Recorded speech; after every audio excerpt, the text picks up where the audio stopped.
Paps, no, grabe yung mga daan ngayon kasi sobrang lakas ng ulan at the same time.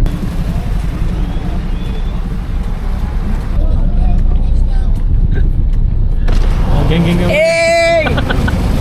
Stranded kami ngayon dito. Good morning mga Paps! Good morning mga Paps! Good morning mga Paps! Good morning mga Paps! Good morning mga Paps! Another day, another biyahe siya rin naman.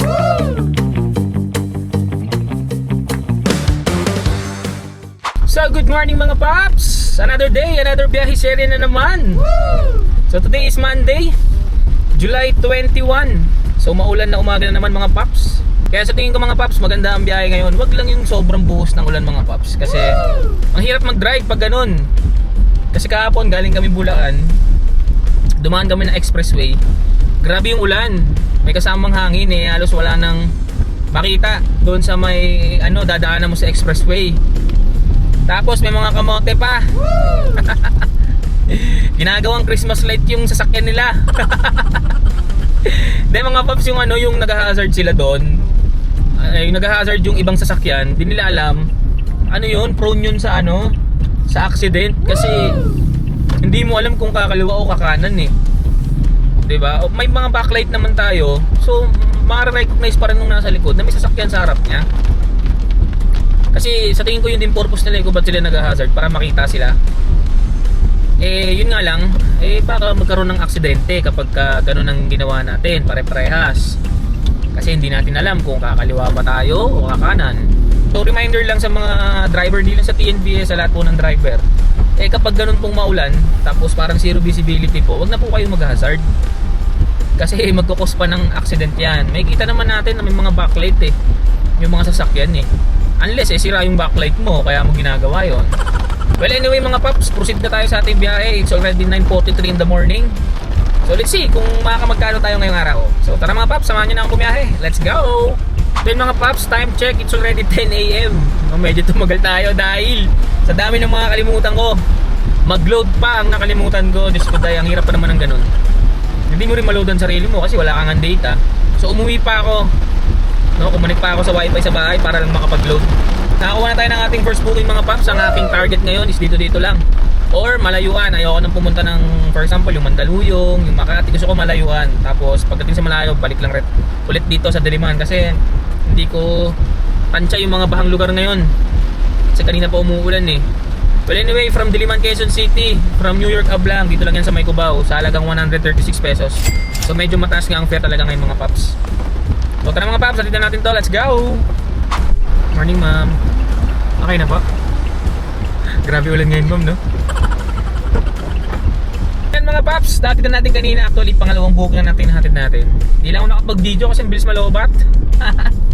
Kaya nga nasabi ko nung nakaraan mga Paps, nabibili tayo ng ating camera para mas maganda yung pagbibigay ko ng sa inyo. Pagbibigay sa inyo ng magandang content. So, pa-comment naman ako mga Paps kasi hindi ko pa alam Pag-upload ko nito, pa-comment naman ako Paps kung maayos yung sounds niya at the same time yung quality ng video niya. Thank you to DJI. DJI Philippines, thank you so much. So, hindi naman ito sponsor, sponsor sa utang. Sana samahan niyo ako ngayong araw sa aking biyahe. Sobrang lakas talaga ng ulan, pero ngayon medyo tumila na. Kanina sabi ko nga baka maaga ako mag-stop gawa ng sobrang lakas, pero tumila naman na siya. So tuloy-tuloy lang tayo mga Paps. Let's go. Time check mga Paps, it's already 11:08 in the morning. Nakakuha tayo ng ating next booking from Miguel Malbar. Dito yan sa may Project 4 papuntang Eastwood Residence. Diyan naman to sa may Montalban, Rizal. So ang fare niya is 938 pesos, 6-seater mga Paps. Sige mga Paps, update ko lang kayo sa ating magiging biyahe. Let's go!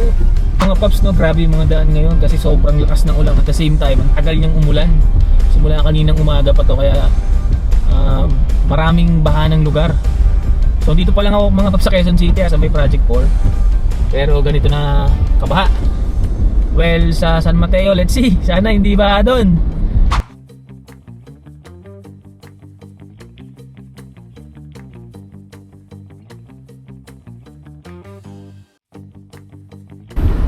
So yun mga Paps, medyo stranded kami ngayon dito. So may payata sa road kasi mataas daw yung baha. So antay-antay muna tayo. Check nyo.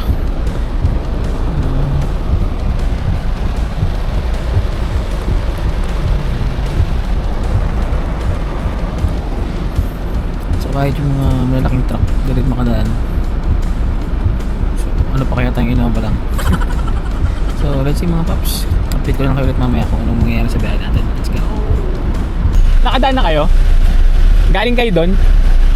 Okay. Thank you, boss. Kaya nyo, pares lang natin sa sakyan yun.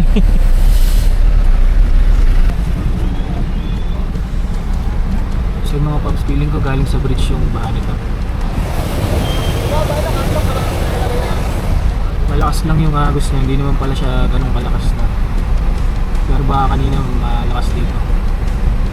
So, okay. So bisa nakikita ko mga paps, hanggang paana lang to. Yung nga lang malakas ng current nung tubig, kaya yung iba ayaw din. So lalo yung mga nakamotor. Thank you, boss. Ayun mga paps, so may stranded na.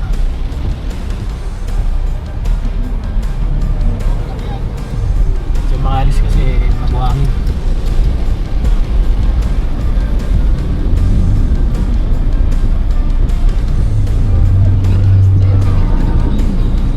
Ayun, nakakang din siya. Musok ko.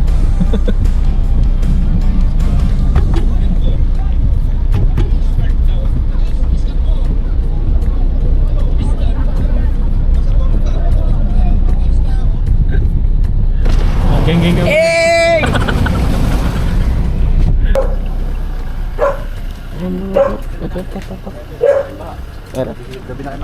Kaya nga eh.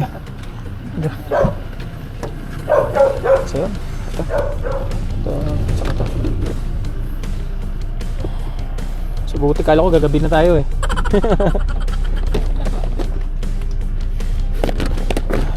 So yun mga paps, bali dito tayo ngayon sa traffic, nakarating na tayo.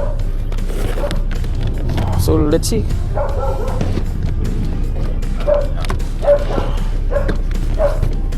Ay hindi boss. Ay, sorry.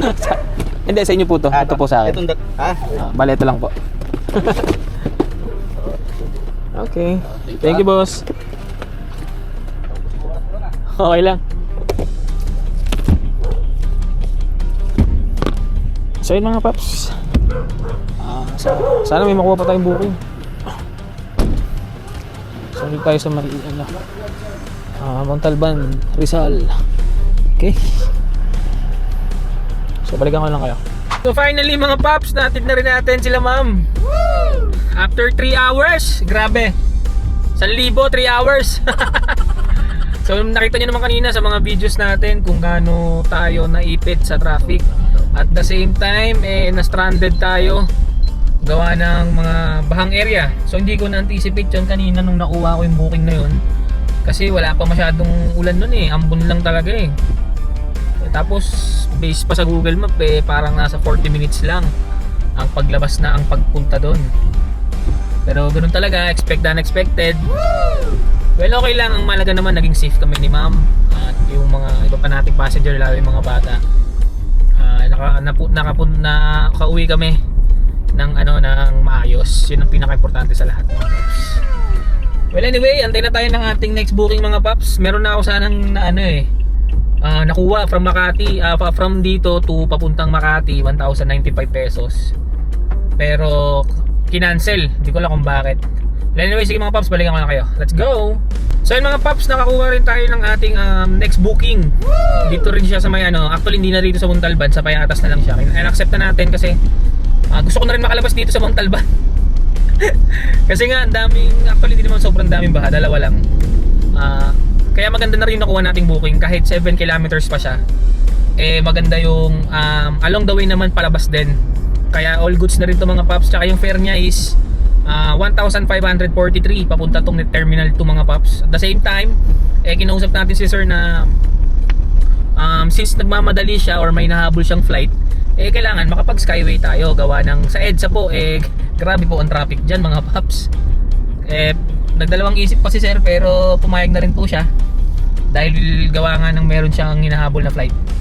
So ulitin ko lang mga paps, from Payatas, Quezon City going to Terminal 2 sa halagang 1,543 pesos mga paps. So sige mga paps, atin na natin to. Let's go! So yun mga paps, habang papunta tayo sa pickup, medyo malayo pa naman. Kwento ko muna tayo kasi grabe talaga yung nangyari sa akin kanina. So di ko talaga naisip na magkakaganon dahil nung na-pick up ko yon, tsaka yung weather medyo maliwanag pa, kaya in-accept ko siya. So pinag-isipan ko namang maigi yun kasi nga Montalban, pero bungad lang kasi sila. Actually ang nangyari mga paps, walang traffic sa area nila. Problem ko lang is yung papunta, yung along the way papunta sa kanila. Kasi iniisip ko, Payatas, mataas na lugar yan eh. Hindi ko na anticipate na binabaha rin pala sila doon mga paps. So actually dalawang baha lang naman yung naranasan ko mga paps. So yung una, all goods naman siya, na-stranded lang ako doon mga 30 minutes lang. Yung iba lang naiilang na sugurin. Pero ano lang, wala namang hanggang tuhod, wala rin hanggang siguro lagpas na lang onti sa paa. Ako nakita ko yung taxi, lubog na yung kalahating gulong, okay lang di sabi ko, laban to, mas mataas naman yung clearance natin sa Innova compare sa mga Vios or Mirage. Kaya nilaban ko na, all goods naman yung una, pero yung pangalawa mga paps, dyan po ako sobrang na-stranded. Gawa ng ang daming motor na nakaharang, ang dami pong sasakyan. At the same time, kung mapapansin nyo sa video, nagtatanong-tanong ako dun sa mga nakasalubong ko kasi ibig sabihin, kung nakasalubong ko na sila or nakadaan sila sa pinag-stayan ko, ibig sabihin, nakatawid na sila. Meron na akong nakita dun, Vios, may Innova, L3. So ibig sabihin, nakakatawid. So ang sabi naman nila, mataas yung tubig. Kaya nagpatila kami nila ma'am. Saka hindi rin talaga kami makakabante kasi yung ibang ayaw din umusad. Di ginawa namin, nagpatila kami ng ulan, kaya inabot kami ng oras. Ngayon yung pagdaan ko, yan, kung makikita nyo rin ulit sa video, mababaw naman na. Kaso nga lang yung current niya o yung agos niya napakalakas kasi galing pala sa ilog yung yung tubig na yon. Kaya ayaw din tumawid ng iba. Kaya yun, buti natsaga naman natin magantay. Medyo mataas naman yung fare. So para sa akin ang nangyari is parang ang naging dating sa loob ng 3 hours, parang hindi worth yung 1,000 pesos sa akin, pero okay lang kasi gaya nga nasabi ko, masaya na ako na safe kaming nakadating sa drop namin nila ma'am. Tsaka at the same time yung sasakyan natin okay naman, mahirap din lusong ng lusong dahil sa 1,000 kasi siraan ka ng sasakyan mas malaki pa yung magagastos sa pagpapagawa niyan. So lang rin, charge to experience na lang itong nangyari sa akin ngayon. Pero ang kagandahan naman mga paps, hindi naman tayo nagantay ng matagal doon. So gaya ng sabi ko, may na-accept ka agad ako, mas malapit sana yung pickup, halos doon lang kasi 1.2 kilometers lang. Papuntang Makati is 1,095. Kinancel, tapos maya maya biglang dumating naman tong booking na to, which is yung kagandahan din is dyan lang sa Payatas ang pickup natin. Sakto palabas din tayo ng Quezon City. Papuntang Terminal 2, ang fare niya is mataas, quality naman. At same time mag-skyway pa kasi nga may nahabol din na oras si sir. Tsaka in-explain ko din na yung sa EDSA po kasi talagang kakain tayo ng oras dyan, gawa ng ang dami pong sasakyan na ngayon dyan dahil naipit na rin sa traffic. Gawa ng baha na po dyan sa mga ilang area ng EDSA, lalo dyan sa Mandaluyong. Kung baha sa ilalim, di sa taas lahat ng sasakyan, di magkukos nga po talaga ng traffic. So ngayon, pabalik tayo sa Payatas. So titingnan natin kung yung mga dinaanan natin kanina baha pa rin hanggang ngayon. So actually dito na nga ako, medyo nag-traffic na naman ng onte. Sana makatawid tayo ng mas mabilis kasi kaya naman talaga ewan ko sa iba bakit hindi sumusulong ang babaw lang naman nung tubig, hindi rin naman ganun kataas. Siguro mukha lang malalim kasi yung ragasahan ng tubig pero nakasasakyan ka naman hindi mo naman yan, hindi na tatangayin yung sasakyan mo. May mga nakamotor na naglalakas loob nakakatawid naman sila. So sige mga paps, update ko na lang kayo kung ano yung mga susunod pang mangyayari sa biyahe natin. Pero hanggat maaari, iiwas na ako sa mga bahang lugar talaga, as in. Pero to, since Skyway, na-accept ko since terminal siya, so hopefully sa terminal or sa terminal 2 or kahit sa terminal sa airport makakuha tayo ng pabalik dito sa Diliman or along the way papuntang Diliman or malapit sa Diliman. So yun lang mga paps, balikan ko na kayo ulit mamaya. Let's go! Lagi si sir.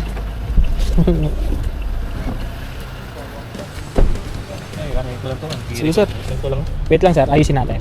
Para kayo lang po ba sasakay? Opo. Oo, ito para mas maluwag. Para mas maluwag po. Ay, ito. Ay, wag na ito kasi may power bank. Okay po, sige po. Yun ako. Sige sir. Hindi, mag-bright. So yun, let's go na mga paps.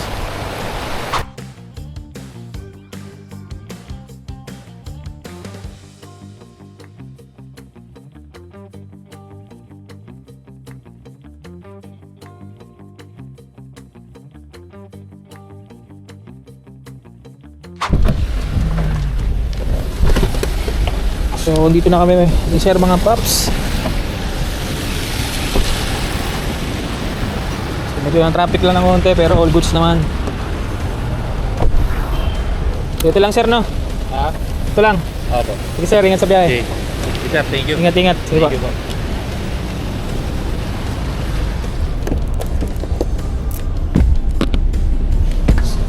So yun mga paps, sana makakuha pa tayo ng ating next booking. Pauwi na dahil gusto ko na umuwi. Alanganin na rin dahil nabalitaan ko magpapakawala na ng tubig yung 3 dam natin. So I expect na mas maraming bahang or flooded area na. So pag wala man, mag-roll na lang ako pauwi. All goods naman yung mga pamasahe natin kahit meron tayong kahit mag-ano pa tayo, tawag dito, mag skyway. Kahit tayo sumagot ng skyway natin, all goods pa rin. Kasi unti lang yung ano kong diesel, parang mga 300 to 400 lang to mga paps. So update ko na lang kayo ulit mga paps. Let's go! Right mga paps, time check 4:50 PM. Natin na rin natin si sir dito. All goods naman, nag skyway kami. Hindi naman ganun ka-traffic na sa Quezon na. Kala ko kasi traffic gawa ng yung mga kagrupo natin sa InDrive or sa ibang TNC. So laking bagay din mga paps na mayroon kang grupo. Kasi yan yung mga nag-a-advise kayo sa isa't isa na sa ganito traffic, sa ganito baha. Or wag naman sana pag may aksidente kayo, pwede nyo silang kontakin. At isa pa yung yung pag may aberya sa mga sasakyan ninyo, kung sino pinakamalapit tutulungan kayo niya. Kaya shoutout po sa aking grupo yung Team Road Warriors. Hello. Shoutout po sa inyo lalo kay Pres Ronald at sa lahat po ng officer. Dito ako ngayon sa Terminal 2. Parang walang ka-booking ngayon dito, pero okay lang, hanap na tayo ng booking natin pa uwi at sana meron pa. So sige mga paps, if ever man na wala na akong booking, okay lang, umuwi na ako from dito sa Parañaque Terminal 2. Uwi na ako sa amin, gagastos na ako ng diesel at skyway. All goods na kasi may mga tip naman tayo, hindi naman ako kumain ngayon. So baka yun na lang ang pambawi ko ron, sa bahay na lang ako kakain. Si mga paps, update ko na lang kayo kung ano pang mangyari sa biyahe natin. Let's go! Dito na tayo sa Quezon Avenue exit ng Skyway. So grabe pa rin yung lakas ng ulan mga paps. Tingnan nyo naman. Napakalakas pa rin po ng ulan. So sana bukas pawala ka na bagyo. Alam ko si Bagyong Krising pangalan nito o LPA lang siya. Ayan tingnan nyo naman, halos zero visibility na.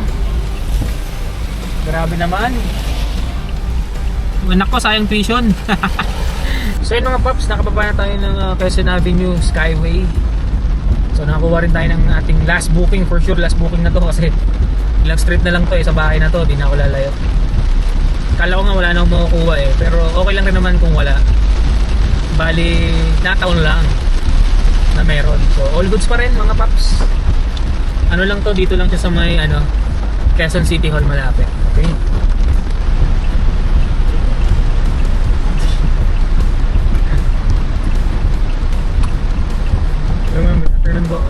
Okay na mo?